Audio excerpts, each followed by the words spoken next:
अनंत कोटि ब्रह्मांड नायक योगी राज प्रभुम श्री सच्चिदानंद सतगुरु साईनाथ महाराज की जय। प्रिय भक्तों, श्री साईं सच्चरित्र के अध्याय 45 को आज हम पढ़ेंगे, जिसमें संदेह निवारण, काका साहेब दीक्षित का संदेह, आनंद राव का स्वप्न, बाबा के शयन के लिए लकड़ी का तख्ता आदि के बारे में बताया गया है। प्रस्तावना। गत 3 अध्यायों में बाबा के निवारण का वर्णन किया गया है। इसमें कोई संदेह नहीं है कि बाबा का साकार स्वरूप लुप्त हो गया, परंतु उनका निराकार स्वरूप सदैव विद्यमान रहेगा। अभी तक केवल उन्हीं घटनाओं तथा लीलाओं का उल्लेख किया गया है जो बाबा के जीवन काल में घटित हुई थी। उनके समाधिस्थ होने के पश्चात भी उनकी लीलाएं अनेक हो चुकी थी और अभी भी देखने में आ रही हैं, जिनसे ये सिद्ध होता है कि बाबा अभी भी विद्यमान है और पहले की भांति अपने भक्तों की सहायता पहुंचाया करते हैं। बाबा के जीवन काल में जिन व्यक्तियों को उनका सानिध्य तथा सत्संग प्राप्त हुआ, यथार्थ में उनके भाग्य की सराहना कौन कर सकता है। यदि किसी को फिर भी ऐन्द्रिक तथा सांसारिक सुखों से वैराग्य प्राप्त नहीं हो सका तो उसे दुर्भाग्य के अतिरिक्त और क्या कहा जा सकता है। और जो उस समय आचरण में लाया जाना चाहिए था, अभी भी लाया जाना चाहिए, और वह है कि अनन्य भाव से बाबा की भक्ति, समस्त चेतनाओं, इंद्रियों, प्रवृत्तियों तथा मन को एकाग्र कर बाबा के पूजन तथा सेवा की ओर लगाना चाहिए। कृत्रिम पूजन से क्या लाभ? यदि पूजन और ध्यान आदि करने की अभिलाषा है तो वे शुद्ध मन तथा अंतकरण से ही होनी चाहिए। जिस प्रकार पतिव्रता स्त्री का विशुद्ध प्रेम अपने पति पर रहता है, इस प्रेम की उपमा कभी कभी लोग शिष्य और गुरु के प्रेम से भी दिया करते हैं, परंतु फिर भी शिष्य और गुरु प्रेम के समक्ष पतिव्रता का प्रेम फीका है और उसकी कोई भी समानता नहीं की जा सकती। माता पिता, भाई तथा अन्य संबंधी जीवन का ध्येय आत्म साक्षात्कार प्राप्त करने में कोई सहायता नहीं पहुंचा सकते। इसके लिए हमें स्वयं अपना मार्ग अन्वेषण कर आत्मानुभूति के पथ पर अग्रसर होना पड़ता है। नित्य तथा अनित्य में विवेक, इहलौकिक तथा पारलौकिक सुखों का त्याग, इंद्रिय निग्रह तथा केवल मोक्ष की धारणा रखते हुए अग्रसर होना पड़ता है। दूसरे पर निर्भर रहने के बदले हमें आत्मविश्वास बढ़ाना उचित है।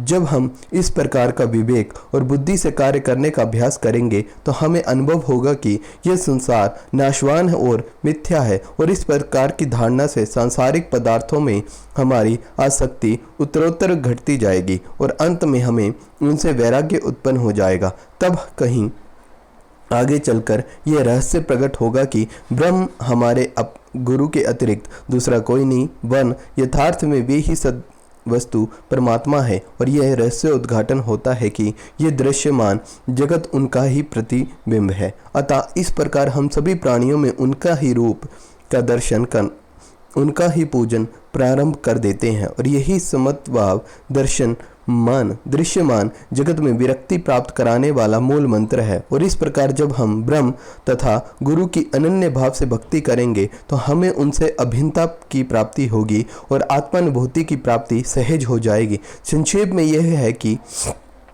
सदैव गुरु का कीर्तन तथा उनका ध्यान करना ही हमें सर्वभूतों में भगवत दर्शन करने की योग्यता प्रदान करता है, और इसी से परमानंद की प्राप्ति होती है। निम्नलिखित कथा इस तथ्य का प्रमाण है। काका साहेब का संदेह और आनंद राव का स्वप्न। ये तो सर्वविदित है कि बाबा ने काका साहेब दीक्षित को श्री एकनाथ महाराज के 2 ग्रंथ श्रीमद् भागवत और भावार्थ रामायण का नित्य पठन करने की आज्ञा दी थी। काका साहेब इन ग्रंथों का नियम पूर्वक पठन बाबा के समय से करते आए हैं, और यह बाबा के समाधिस्थ होने के उपरांत अभी भी वही उसी प्रकार से अध्ययन कर रहे हैं।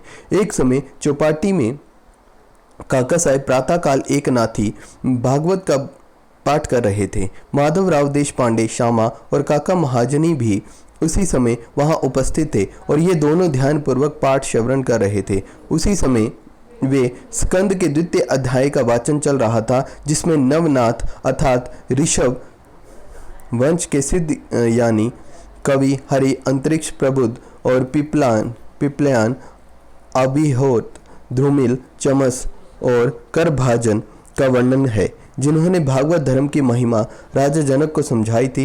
राजा जनक ने इन नवनाथों से बहुत ही महत्वपूर्ण प्रश्न पूछे और इन सभी ने उनकी शंकाओं का बड़ा ही संतोषजनक समाधान भी किया था। अर्थात कवि ने भागवत धर्म, हरि ने भक्ति की विशेषताएं और अंतरिक्ष में माया क्या है और प्रबुद्ध में माया से मुक्त होने की विधि तथा पिपलयान में परब्रह्म के स्वरूप, अविहोर्त ने कर्म के स्वरूप, ध्रुमिल ने परमात्मा के अवतार तथा उसके कार्य, चमस ने नास्तिक की मृत्यु के पश्चात की गति और करभाजन ने कली काल में भक्ति की पद्धतियों का यथाविधि वर्णन किया है। इन सब का अर्थ यह था कि कलयुग में मोक्ष प्राप्त करने का एकमात्र साधन केवल हरि कीर्तन या गुरु चरणों का चिंतन ही है।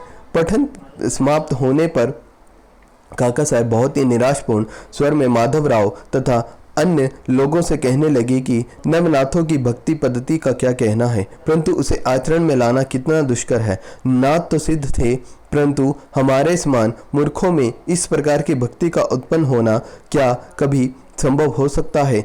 अनेक जन्मों धारण करने पर भी वैसी भक्ति की प्राप्ति नहीं हो सकती, फिर हमें मोक्ष कैसे प्राप्त हो सकेगा?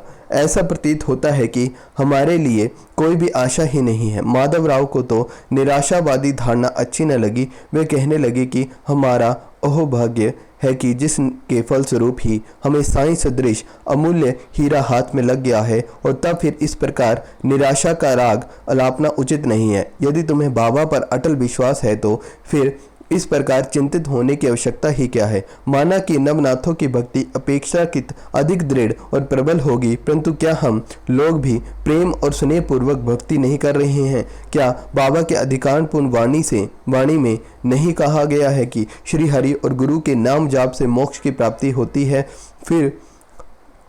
तब फिर भय और चिंता का स्थान कहाँ रह जाता है? परंतु फिर भी माधवराव के वचनों से काका साहब का समाधान ना हुआ और फिर भी दिन भर व्यग्र तथा चिंतित ही बने रहे। ये विचार उनके मस्तिष्क में बार बार चक्कर काट रहा था कि किस विधि से नवनाथों के समान भक्ति की प्राप्ति संभव हो सकेगी। एक महाशय जिनका नाम आनंदराव पाखड़े था, माधवराव को ढूंढते ढूंढते वहां आ पहुंचे। उस समय भागवत का पठन हो रहा था। श्री पाखड़े ने माधवराव के समीप जाकर बैठ गए और उनसे धीरे धीरे कुछ वार्ता करने लगे। वे अपना स्वप्न माधवराव को सुना रहे थे। इनकी कानाफूसी के कारण पाठ में विघ्न उपस्थित हो गया। अतएव काका साहब ने पाठ स्थगित कर माधवराव से पूछा कि क्यों, क्या बात हो रही है? माधवराव ने कहा कि कल तुमने जो संदेह प्रकट किया था, ये चर्चा भी उसी का समाधान है। कल बाबा ने श्री पाखड़े को जो स्वप्न दिया है उसे इनसे ही सुनो। इसमें बताया गया है कि विशेष भक्ति की कोई आवश्यकता नहीं है, केवल गुरु को नमन करना, उनका पूजन करना ही पर्याप्त है। सभी को स्वप्न सुनने की तीव्र उत्कंठा थी और इस सबसे अधिक काका साहब को। सभी कहने लगे कि श्री पाखड़े अपना स्वप्न सुनाने लगे और जो इस प्रकार था। मैंने देखा कि मैं एक अथाह सागर में खड़ा हूँ, पानी मेरे कमर तक है, और जब अचानक मैंने ऊपर देखा तो श्री साईं बाबा के श्री दर्शन हुए और वे एक रतन जटित सिंहासन पर विराजमान थे और उनके श्री चरण जल के भीतर थे। यह सुंदर दृश्य तथा बाबा का मनोहर स्वरूप देखकर मेरा चित्त बड़ा ही प्रसन्न हुआ। इस स्वप्न को भला कौन स्वप्न कह सकेगा? मैंने देखा कि माधवराव भी बाबा के समीप ही खड़े हैं और उन्होंने मुझसे भावपूर्ण शब्दों में कहा है कि आनंदराव, बाबा के श्री चरणों पर गिरो। और मैंने उत्तर दिया कि मैं भी तो यही करना चाहता हूँ, परंतु उनके श्री चरण तो जल के भीतर हैं। अब बताओ कि मैं कैसे अपना शीश उनके चरणों पर रखूँ, तो मैं निसहाय हूँ। इन शब्दों को सुनकर श्यामा ने बाबा से कहा कि अरे देवा, जल्द से कृपा कर अपने चरण बाहर निकालिए। बाबा ने तुरंत ही चरण बाहर निकाले और मैं तुरंत उनसे लिपट गया। बाबा ने मुझे यह कहते हुए आशीर्वाद दिया कि अब तुम आनंद पूर्वक जाओ, घबराने या चिंता करने की कोई भी आवश्यकता नहीं है और अब तुम्हारा कल्याण ही होगा। उन्होंने मुझसे यह भी कहा कि एक जरी के किनारे की धोती मेरे श्यामा को दे देना, इससे तुम्हें बहुत ही लाभ होगा। बाबा की आज्ञा को पूर्ण करने के लिए श्री पाखड़े धोती लाए और काका साहिब से प्रार्थना की कि कृपया करके इसे माधवराव को दे दीजिए, परंतु माधवराव ने उसे लेने से इनकार कर दिया।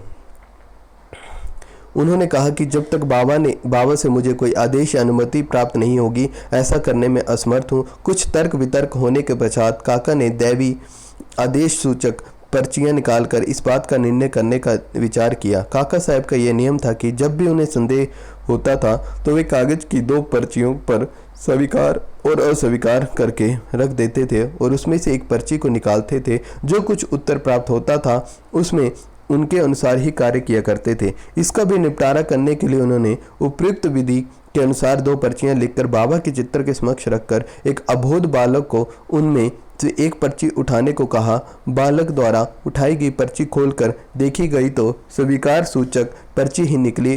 तब माधवराव की धोती स्वीकार करनी पड़ी और इस प्रकार आनंदराव और माधवराव संतुष्ट हो गए और काका साहब का संदेह भी दूर हो गया। इसमें हमें ये शिक्षा मिलती है कि हमें अन्य संतों के वचनों का उचित आदर करना चाहिए, परंतु साथ ही साथ ये भी परम आवश्यक है कि हमें अपनी माँ अर्थात गुरु पर पूर्ण विश्वास रख उनके आदेशों का अक्षरक्ष पालन करना चाहिए, क्योंकि अन्य लोगों की अपेक्षा हमारे कल्याण की उन्हीं अधिक चिंता है। बाबा के निम्नलिखित वचनों को हृदय पटल पर अंकित कर लो।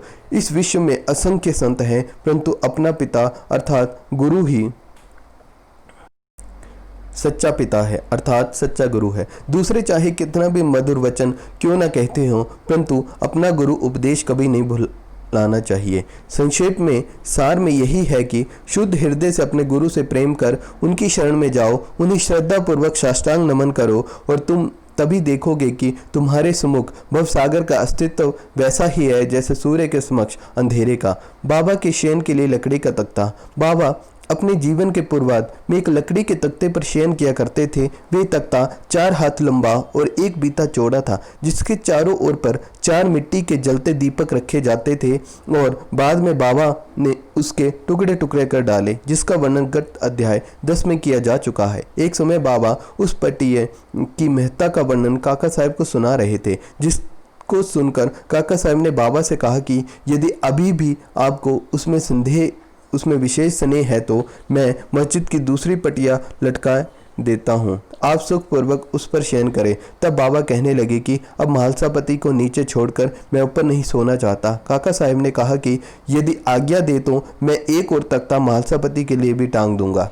बाबा बोले कि भी इस पर कैसे सो सकते हैं, क्या यह कोई सहज कार्य है? जो उस गुण से संपन्न हो वही ऐसा कार्य कर सकता है। जो खुले नेत्र रखकर निंद्रा ले सके वही इसके योग्य है। जब मैं शयन करता हूँ तो बहुधा मालसापति को अपने बाजू में बैठाकर उनसे कहता हूँ कि मेरे हृदय पर अपना हाथ रखकर देखते रहो कि कहीं मेरा भगवत जा बंद न हो जाए, और मुझे यदि थोड़ा सा भी निद्रित देखो तो तुरंत जागृत कर दो। परंतु उससे तो यह भी नहीं हो सकता। वह तो स्वयं ही झपकी लेने लगता है और निद्रा मगन होकर अपना सिर ढुलाने लगता है, और जब मुझे भगत का हाथ पत्थर सा भारी प्रतीत होने लगता है तो मैं जोर से पुकार उठता हूँ कि ओ भक्त। तब कहीं वह घबरा कर नेत्र खोलता है। जो पृथ्वी पर अच्छी तरह बैठा और सो नहीं सकता, जिसका आसन सिद्ध नहीं है और जो निद्रा का दास है, वह क्या तख्ते पर सो सकेगा? अनेक अवसरों पर वे भक्तों के स्नेहवश ऐसा कहा करते थे कि अपना अपने साथ और उसका उसके साथ।